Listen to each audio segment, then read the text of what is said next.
Hello, hello, and welcome to another podcast episode of Overpowering Emotions, where I talk all things anxiety, big emotions, emotion regulation. Right now, I'm still in my trauma series, and I was so fortunate to have a fantastic guest to come and talk about her experiences as a trauma survivor and some of the things that she's done to help heal in her journey.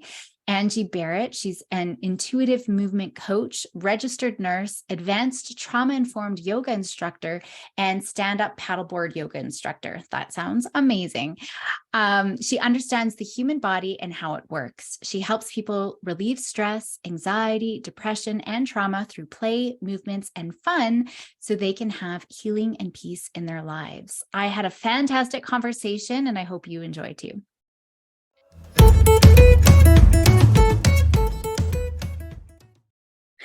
All right. Well, Angie, thank you so much for joining me on the show. It's very exciting to have you here. Thank you so much for having me, Caroline. I am excited to be here. Well, it sounds like you've got a lot to offer. We are in the trauma series that I'm doing on the podcast, and this is a great time for you to be on to be able to talk about some of your experiences. You had talked about the black hole of pain. Was that, yeah, black hole of pain. And that just sounds so profound. So maybe let's get us started with talking a little bit about yourself and some of the work that you've done for yourself. Yeah. So my name's Angie Berret. My pronouns are she or they. And I grew up in a very fundamental Christian religion. And I was started being abused when I was very little by members of the congregation that we went to church with. They were friends of my parents, and it was unbeknownst to my parents.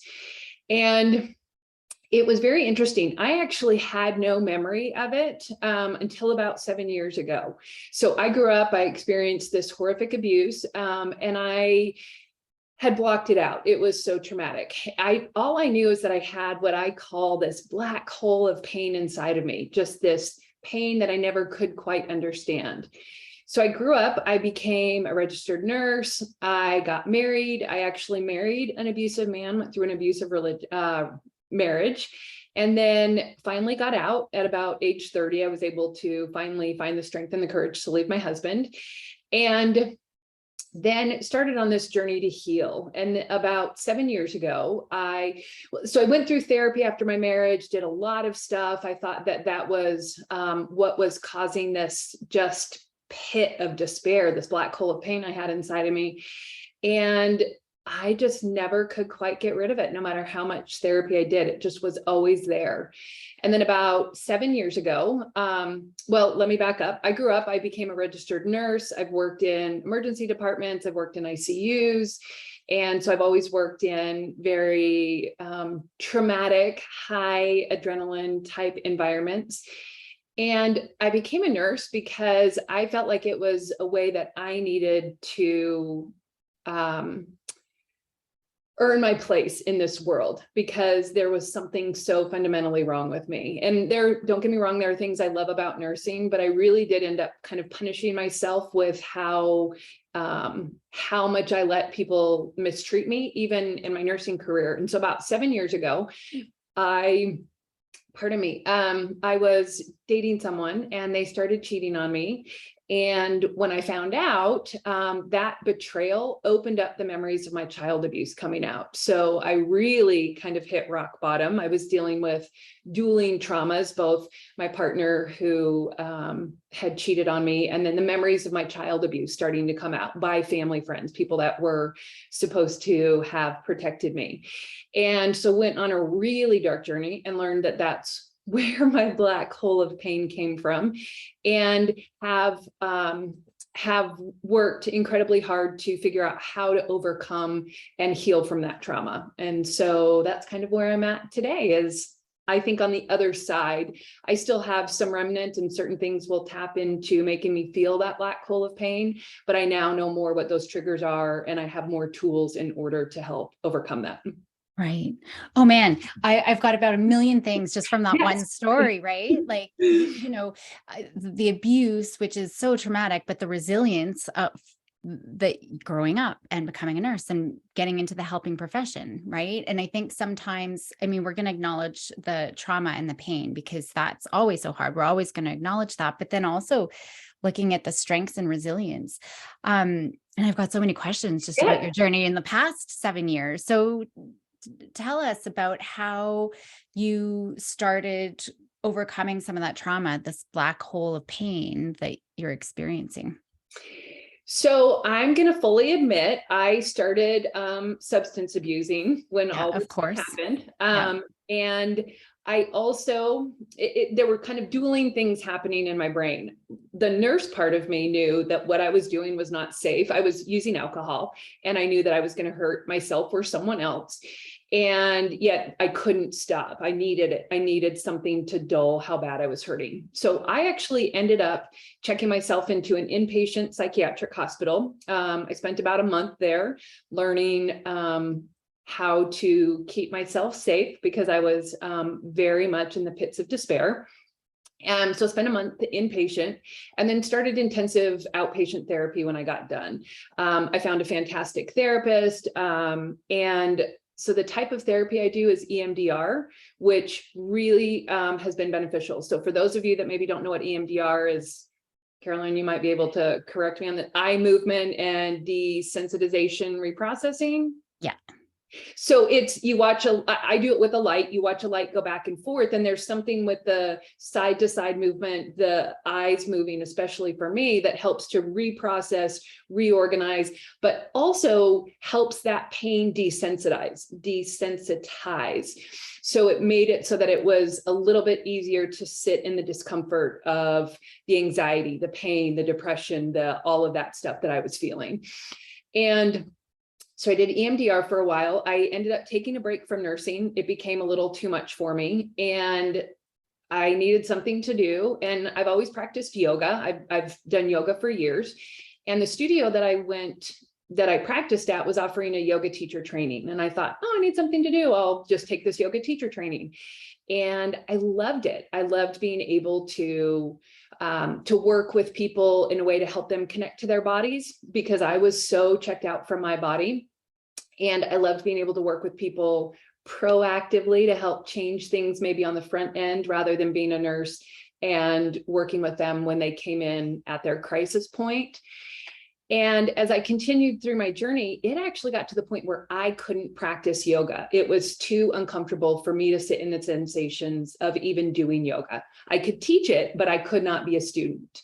And that became kind of challenging for me. And when the pandemic hit, a friend of mine who's a yoga teacher said, Angie, I'm going to take a trauma-informed yoga instructor training. Do you want to do it with me? And I thought, okay, yeah, let's see if that, trauma-informed yoga, let's see if that maybe helps me to be able to do yoga again. And so two things were happening. I started taking this trauma-informed yoga training, and one of the lessons that we had was about how powerful play is in helping us tap into a part of our nervous system that helps us to heal. So play is actually this kind of space that allows us to step back from the human experience and to feel sensations and emotions in our body in ways that feel safe. So I was learning about that from a nervous system, the scientific perspective. And at the same time in my therapy, my therapist was having, we were going through a protocol that is used for children for people who experience trauma as young children. And it relies on the premise that all mammals, humans included, we all have the same nervous system as mammals. We're born with our brains pre-wired. We come out with 7 circuits already in our brain. And one of those circuits is play. And so think of how children learn. Children learn by playing. They learn how to navigate their environment. And so those two things happened kind of at the same time. And I thought, okay, so I'm supposed to be learning how important play is. And as I worked through both of those different ways, I started using playful movements as a way to tap into learning how to sit in the discomfort of those emotions. I have a lot of anxiety, and if you can't tell, I have a lot of energy. And so my energy really manifests as anxiety, or I'm shut down and I'm in depression.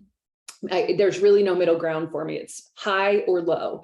And play and learning how to use play started giving me this in between where I could feel those sensations of the anxiety or even the shutdown and freeze without having to fully go into it. And it just has evolved into this exploration that I started with my body. And now I teach others how to use that to learn what their nervous systems are telling them in order to help navigate those highs and lows. Mm-hmm. That's so incredible. I mean, I talk a lot about the brain and obviously how traumatic events are processed differently in the brain, right? And we can't recall them like normal memories. And so, I mean, for you, it was just 7 years ago. And I even know with my kids, they'll have these big traumatic events and it's, a year or two later, something will trigger, oh my gosh, mom, I forgot to tell you that this traumatic thing had happened. And I think a lot of parents don't necessarily understand that, or people necessarily understand that. But when we go into freeze, usually when we're in the traumatic event, we usually go into freeze and we disassociate, right? It's literally because if we were being eaten by a tiger, we wouldn't want to feel that pain. Exactly. And that's why we go into that freeze mode. And so I think we lose touch, that interoceptive awareness, our awareness of what's happening in our bodies. And so that movement, and we're seeing a huge movement towards more body work versus the talk therapy. Actually, that was one of the questions I was going to ask earlier. Those years of therapy that you did before, pre-recognizing, remembering your trauma, wasn't more sort of CBT talk therapy? What were you doing before? It was more talk therapy. Yeah. I'd been with a therapist who was fantastic. And right as I was moving out of state, and so I was going to stop seeing her, right as I was moving out, she said to me, I think you need to do some EMDR. And I didn't follow up on it until years later. Okay. But yeah, it was all talk therapy up until that point. Right. And so some of the movement stuff, I mean, we're going to get into that. Well, actually, why not? Why not? Let's get into some of the things that you have been doing to build up that interoceptive awareness and just healing. Yeah. So before I go into that, I like to explain more what's happening in our body so that we understand how play actually really does help, play and movement, if that's all right. Absolutely. Yeah. All right. So the way that I like to explain what's happening in our body is two things. One, it's a protective mechanism. So oftentimes, even though anxiety, depression, freeze, all that stuff is overwhelming, it's really our body trying to protect us. And so one of the most relieving things for me was to learn that it was normal. It was 100% normal. My body was doing what it was supposed to do, made that so much easier for me to start to learn how to sit into that. So I always like to say, your body's doing what it's supposed to do. There's nothing wrong. And brain. And I always say that too. Our brains are built to be anxious and depressed, so we don't get eaten. Exactly. Right. So, and so I'm going to come back to what we're talking about with Dan Siegel and the hand brain model is my favorite way to explain what's happening in the body. And that also explains why movement is so important. So I did not come up with this. It was developed by a psychologist by the name of Dr. Dan Siegel, and it's the hand brain model. So imagine, or you can actually do it if you want, folding your thumb into the center of your palms and the top of your fingers wrap over that thumb folded into the palm. And the top of your fingers are the top rational. Oh, and if you do it with both hands, you put your hands together, that's your brain. We have two halves to our brain, but we're just going to use one half because they're sort of, I mean, they're structurally similar on both sides. So the fingers folded over top of the thumb, the top fingers, that's the rational thinking part of our brain. That's the part of our brain that forms connections. That's where we're in our rational thinking brain. And so for you parents out there, just so you know, that doesn't fully form until we're about age 25 to sometimes 30, depending on the person. So especially for children, for people who have some sort of developmental trauma, those neurons are forming underneath those traumatic conditions. So that can create a lot of anxiety, depression, all that kind of stuff. So that's the rational thinking part of our brain. If you flip the fingers up and the thumb is folded into the center of the palm, this is what's called the limbic system, or where our fight or flight center is housed. It's also really close to our memory center. So they really closely are connected.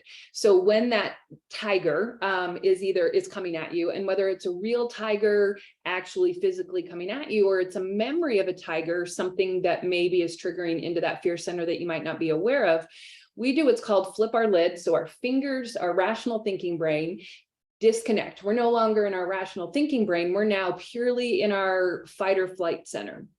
So when we do that, our body's actually getting us ready to run away or to fight. So imagine that you have a tiger coming at you, and what does your body do? It releases hormones, it releases chemicals, getting you ready to run or to fight. So you start to have this buildup of actual energy, this inertia. Your body's trying to protect itself. So that's oftentimes where we feel the anxiety, the irritability, the stress, the anger, the frustration, all of that kind of stuff is very common in our fight or flight system, or what's called our sympathetic nervous system.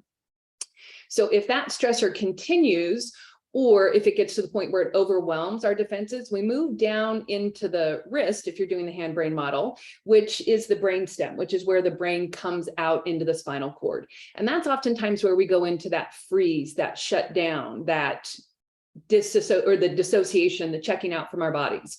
And I always describe it as, have you ever seen a goat when they get startled, their legs shoot out and they just fall over to the side? So that's what we as humans do in freeze, but we're a little more sophisticated than that. We oftentimes will stuff our feelings down with substances, with food, or we'll zone out. One of my big ones is I'll just put Netflix on and binge watch TV for hours because I don't want to do anything. But we just literally can't move, can't function. And the healthiest way to come back is we have to go back through fight or flight, release that buildup of energy, and then that'll bring the rational thinking part online. If we don't go back through that fight or flight and release that energy, then we just end up stuffing it down until something happens where we're going to flip our lid and blow up at something that we really don't necessarily want to be blowing up at. So we just are piling more and more actual physical energy on top of more and more stuff until it needs a release. So what movement does is movement takes us out of that freeze state, back through fight or flight to release that energy to bring the brain back online. So here comes my play. This is kind of where I bring play into it. And the way that I like to explain it is to think about, or to actually even do this, to play the game red light, green light. And even do this with your kids. Kids can do this. This is a great way to help regulate or teach your kids how to regulate and what the sensations feel like. So when you say red light, it's like a red light on a stoplight. You stop, you freeze in place. And then when you say or think green light, run, kick, punch, do whatever you would do like you were trying to fight or flight, and don't actually punch anybody or anything, do it in place. And then cycle through that. Green light, run, kick, punch, do whatever you need. And then red light, freeze in place. And as you start to do that more and more, you're going to notice your body still has this swirling energy when you come into red light, but you're frozen in place. You're not doing anything to release it. And so as you go through, that's how our bodies cycle between fight, flight, and freeze. And we're always going through it, just always. So when we add movement into that, that's a way. So even playing the game red light, green light to learn what that feels like in your body is a way of releasing some of that pent up energy, some of that pent up, stored up emotional itchiness inside of you. And that's a great way to teach kids, teach yourselves how to somewhat more start to learn what the signs are to recognize fight, flight, and freeze is the game red light, green light. So that's how movement helps. That was a very long answer, but it helps us to release that. Yeah, I love it. And I mean, yeah, because we've got all this adrenaline up in our body, and cortisol is actually a good thing. I don't think people necessarily realize that. We think it's just a bad thing. Cortisol is good. The only time it's not good is when we don't move. It's when we're feeling stressed and we go and sit on the couch and watch Netflix. That's where cortisol becomes a problem. Yes. Yeah. So that's great. And actually, I love that you use red light, green light. I do a lot of frustration tolerance, and siblings, for example, are usually it's a great time because there's a lot of sibling rivalry and they know they're not supposed to punch each other in the face. But they just can't help themselves in the moment. So I do something very similar where I get them to wrestle, or and I let them wrestle how they would, even just play wrestling. Yes. Wrestling's important for self-regulation, getting that movement, but then doing like a freeze, kind of hands off of each other, right? Yeah. So I do very similar things, but I love the red light, green light game. It gives me, and it gives people that I've talked to, that opportunity to punch, like to get that anger out, because we do have it and it's not socially acceptable to have anger. So to find a way to, I'm not a puncher, I'm more of a runner, but to get that out sometimes when we need it in a way that nobody gets hurt. Anger can be healthy. And so just to release that in ways, I love the wrestling idea. And then freeze, hands off. It's same thing. Mm-hmm. Yeah.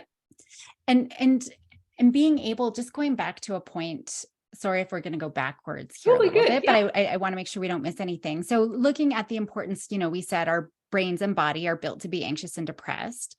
And you had said earlier on in one of your stories, it's about not getting rid of it. We can't get rid of those things, but being able to tolerate those feelings. And that's the movement forward, right? We're still going to feel these things. It's just, what are we doing? Are we going to go open up a bottle of wine and chill in front of Netflix, or are we going to do something helpful and adaptive?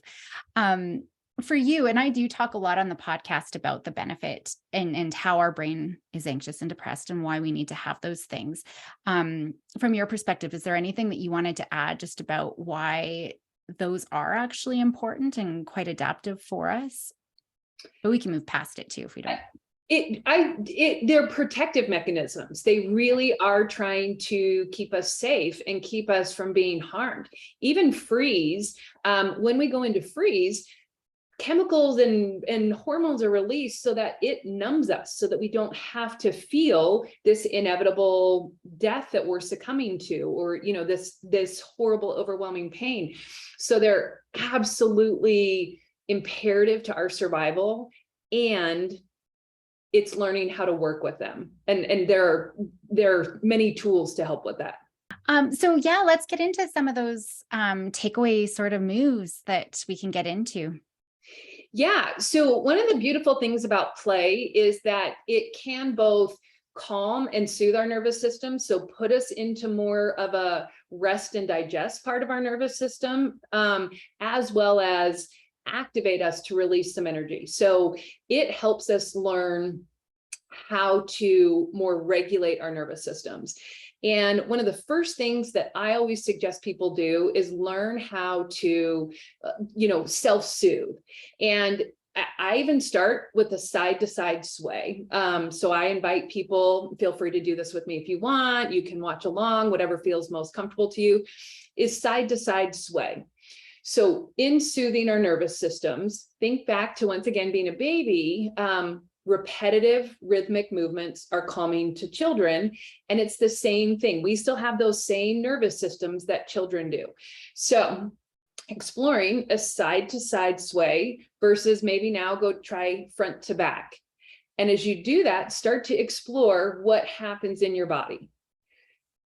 So for me, front to back, I start to grip my jaw, my shoulders start to raise a little bit, my gut clenches. Those are all signs that we're uncomfortable, maybe heading more towards fight or flight. Whereas when I do side to side sway, my shoulders relax, my toes uncurl, my fingers unclench. And so, but many of my clients, front to back feels more comfortable. So everybody has a different sway that feels more soothing to them. And by starting with something soothing, learning just a simple tool that you can do anytime you start to feel anxious, and even when you're in overwhelm, just a simple side to side sway is enough movement to start to pull you out of that freeze, that you can start to process or bring that rational brain back online. So that's one of my favorites. I do it regularly. In fact, I've trained my body so much that when I get nervous, I just start doing it anyway. So sway. And then we start to move up to more depending on the person and depending on where you are, we can move up to bigger movements. So one of my favorite play movements to do, I call octopus on roller skates. And it's pretend that you're an octopus. You have 8 arms and legs, and each limb has no bones, but a shoe with wheels on the bottom of it. How would your body move? And so just let your body be free flowing. And for many people, that's uncomfortable. So if that's uncomfortable, maybe try just your fingers, letting your fingers be this octopus on roller skates. And as you do that, and do it once again, repetitive and rhythmically, whatever rhythm you want to. It doesn't have to be to any beat. It can be to whatever rhythm you want in your head. It's starting to let your body just be more free flowing. And then you start to notice, or I invite people to notice, check in what's happening with your heart rate. And as people are doing this big kind of silly movement, their heart rate starting to increase, their breathing starting to increase, which are sensations that we have when we go into fight, flight, or freeze, but now we're feeling them in a way that we're in control of, and that is fun and playful.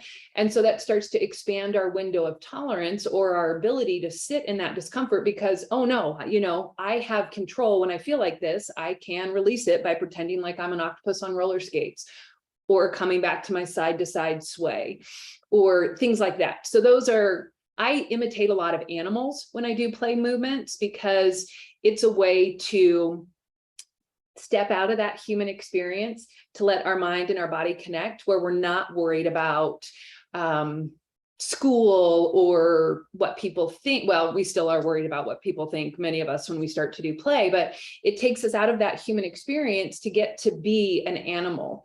One of the negative beliefs that I carry about myself is that I'm small and I'm weak. That was based on the abuse that I had. And so when I'm feeling that way and need to do something, which, by the way, I did this right before this podcast, I walk around like an elephant. Like I actually stomp around and pretend to be an elephant, because elephants are as big as they want to be. They don't care what gets in their way. They just walk around as big as they want. And so doing that starts to shift and change how we feel and how we perceive ourselves by pretending to be something else. It taps into that creativity in our brain. I one time heard trauma defined as the loss of imagination. And so by pretending to be animals, we start to tap into that ability to separate from the negative beliefs that we have surrounding those emotions, and be as free as we want to be, or as free as we can. And so those are some of my favorite playful movements. Those are great. And I talk a lot about getting curious, and there's so much research too around awe, right? Just whether it's watching a beautiful sunrise, and that kind of taps, I feel that there's parallels there, right? With that, the awe of being a big elephant, but being able to feel all those different things, but you're also curious, and how would an elephant move, and what's happening in my body? And I love these ideas, because I do a lot of building awareness of what's happening in the body, but these are great ways. And yoga actually is too, right? Being able to feel the stretch and feel what's going on, but in the play sense, especially a lot of the kids that I work with kids. So the play is fantastic. It's just getting, over our who's watching, and parents especially, right? Parents getting over this is too silly. I feel too weird or too awkward to do this. I have done some education for parents, especially parents of children who have been traumatized. And I tell the parents, the more you can do play with your children, the more you teach them that it's okay to have that sense of silliness, that fun, that play, that ability to self-regulate.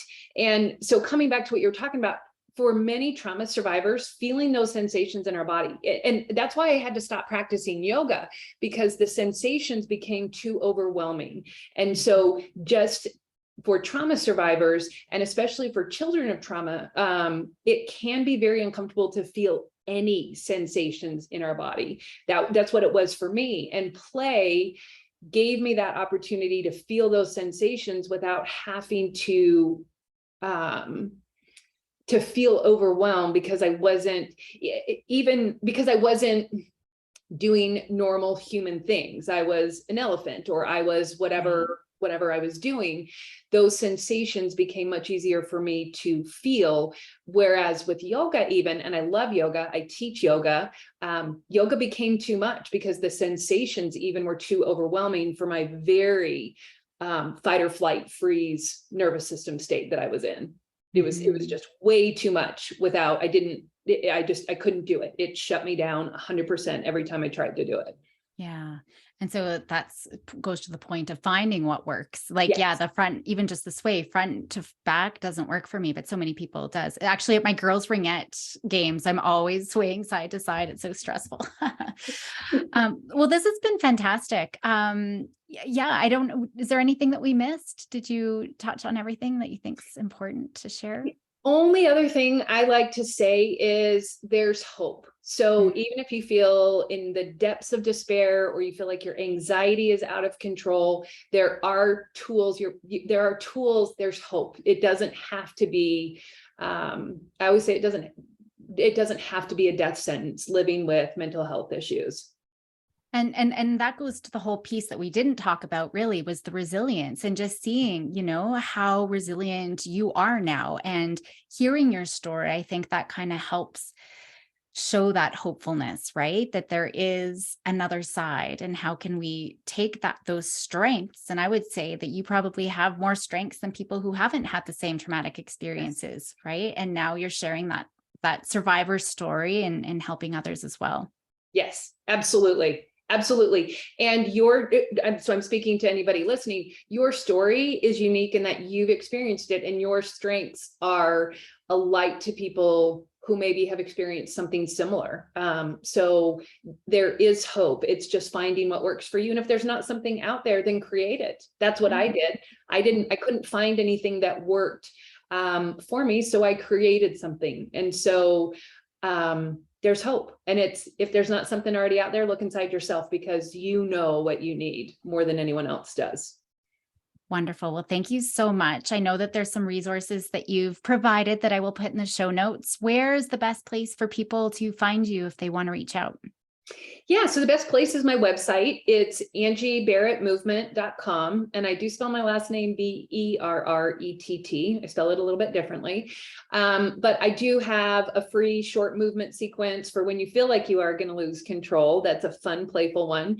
And you can get in touch with me either that way, or all my socials are on there. I do put out fun, playful movements on some of my socials. So if you want to see more examples of what I'm talking about, you can always get to everything through my website. Fantastic. And I'll have that in the show notes as well. Awesome. Thank you so much. Thank you so much for having me.